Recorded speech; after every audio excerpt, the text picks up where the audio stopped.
Welcome everybody to another episode of Babblin Podcast. There is me, Nathan, my boy Ben, my other boy Michael, and my other boy Ethan. We're all back.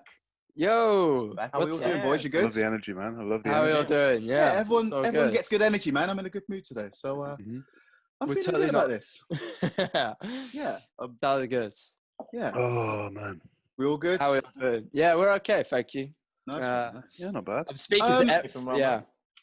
Okay. Well, I had a bit of a question that I want to ask you today.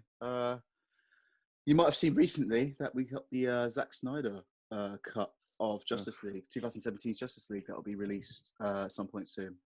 What do you think about that film in general? And are you ready for the Snyder I still cut? can't believe that. I don't understand that. So they're releasing the film again.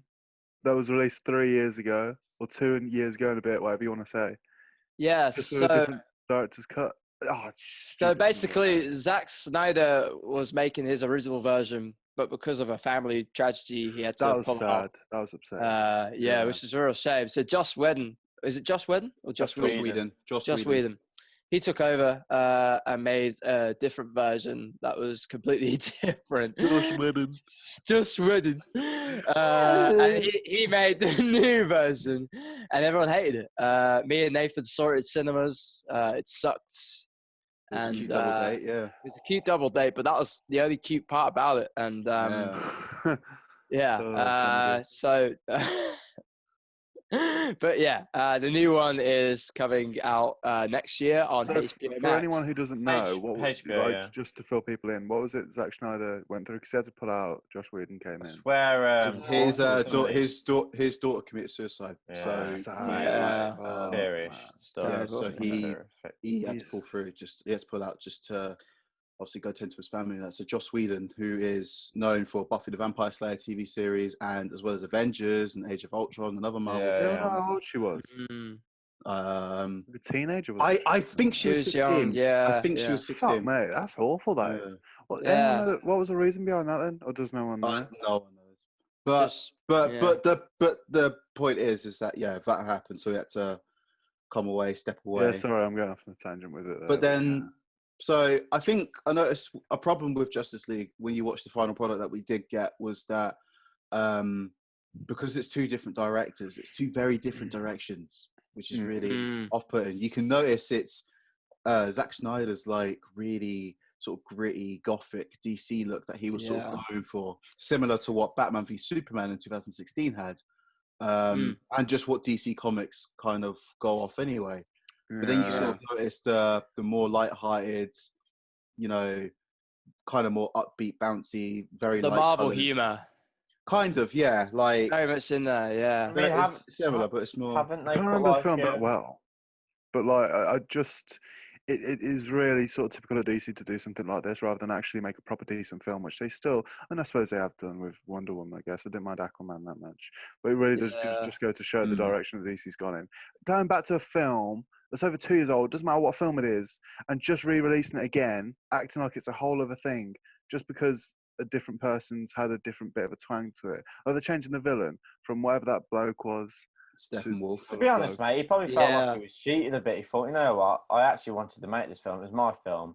I had obviously bigger issues at that point. So, you know what, fuck it. 3 years later. It wasn't really close to the end, though. Like, it wasn't that much that Josh Whedon. Who knows? No, Joss Whedon, fuck. Fucking hell, man. Still doing that. Oh, boy. He reshot loads of scenes. Like, apparently, those that he cut out.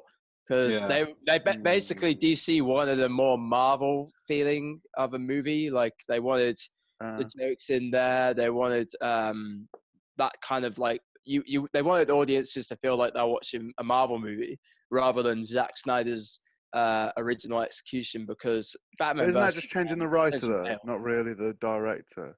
Isn't that just writing? It depends. Well, it's a vision. It's a vision, really. Zack Snyder had this whole vision that was going to be similar to what Batman vs Superman kind of was. Fucking hope not. But like the villain of Justice League, for example, was Steppenwolf. But in Zack Snyder's version, I believe it was meant to be Darkseid, who obviously was in the little teaser that we've seen. You know one thing about this film? Like really the last strange. one. I mean, that Steppenwolf, what was the point of him? Before Superman rocked up, he was having a good go. Superman came, just threw him around like a rag doll. Like, yeah, but that's the point. That's why Steppenwolf came, because there wasn't Superman. Don't forget. There wasn't a Superman to because protect him. Superman was, you know, he had died from Doomsday, from the what they call Doomsday. But it's like, again, since he was gone, it was literally just, you know, you had some random Amazonian princess who pretty much was trying to fit into a society that, you know, didn't really work for her. You had Batman and Cyborg and Flash and that, but it's like, yeah, those are all really great, but that's a interdimensional villain, you know. What did you think of them characters, like Cyborg and the Flash? You didn't really know much about this Cyborg guy before going into this. I thought Cyborg was a bit boring. I thought the Flash was all right, but I don't know. I know a little bit of stuff, but it's Flash like... reminds me of Joji. I just think of Joji when I see. You know what? A load of people have said that with Ezra Miller. Yeah, Ezra Miller, yeah. It's just Joji knocking about. Who's Joji? You know who Joji is? Filthy Frank. Remember him? Oh, Filthy Frank. Oh, yeah. He looks a lot. Yeah, that's what a lot of people make. But those characters were, I don't know. They felt a little bit sort of 2D. Like they were just a bit flat when you see them, and it's kind of like, okay. Aquaman was all right. Aquaman was all right. Like a fan representation. Okay. He'll go for it. He'll expend a bit of effort, but he really just doesn't like it. It's just Jason. It's just Jason Momoa being himself, just making them stupid noises. Yeah, he's just Jason Momoa's a fucking G in real life. Loving life. Happiest guy ever. Yeah, right ain't over yet. Yeah, Jason Momoa in that film is literally just a gold medal. Probably why he got hired. Just a nice guy. That's like the role. Oh, he seemed pretty sound, you doing that. He's a cool guy.